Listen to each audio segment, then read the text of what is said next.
What's the truth behind sexual harassment? Let's look at the data that's surrounding it. Is it getting any better? Is it resolving sexual harassment at work? Is all the sexual harassment training even making a dent in what's really happening in the workplace, and subsequently the risk that companies are facing because they're exposed to these kinds of behaviors in the workplace? My name is Beate Chelette. I am the founder and creator of the Women's Code. I run a training company that works with leaders who want to be balanced and equal leaders, an organization who understand the importance of having men and women lead equally.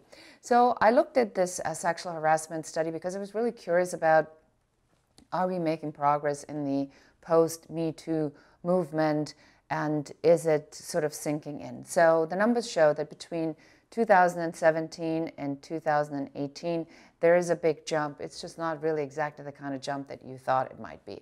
So the Equal Employment Opportunity Commission says that the lawsuit filings are up significantly for harassment, which I don't think is a real surprise for anybody, because we know that once the awareness is raised, people are saying, well, me too, and then something has to be done about this.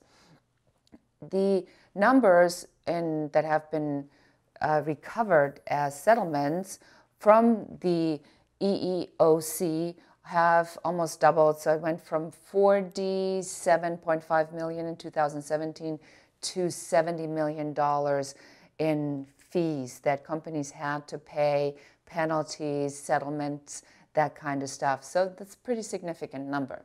There is a nonprofit organization called Stop Street Harassment that looked at the overall numbers of harassment, and it's important to recognize that when we talk about sexual harassment, we do not just talk about women's sexual harassment, we also talk about sexual harassment toward men. So in these studies, the numbers do differentiate between his and hers, but it doesn't differentiate as looking at sexual harassment sort of equally from both sides. So please remember this. This is something that's for both sides. So here it goes. Almost 80% of women have experienced sexual harassment overall, and that is verbal sexual harassment. 51% of women said they've been sexually touched without their permission. 41% said they've been sexually harassed online, and 27% said they survived a sexual assault. Now, I want you to just take a moment and look at this number. Almost 1/3 of women say they survived sexual assault. Out of 100 women, 27 women say this. I mean, what does this say about our society in general? Now, when I look at the numbers for men, and I'm putting the graphic in this video so you can see the number and the source where I've gotten it from, and you see that there is verbal sexual harassment toward men, but it's only 34% compared to almost 80%.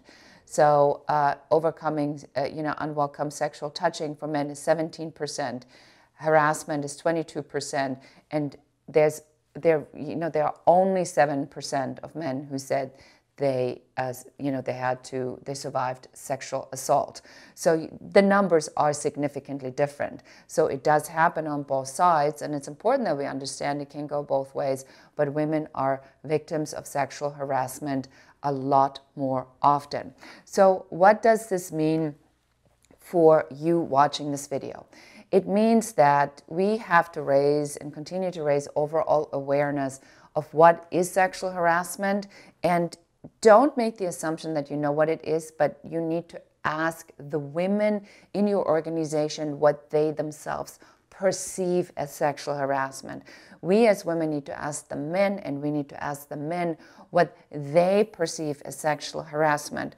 So the baseline of what constitutes sexual harassment may slightly vary from organization to organization or team to team, but always take it back to the source and just ask.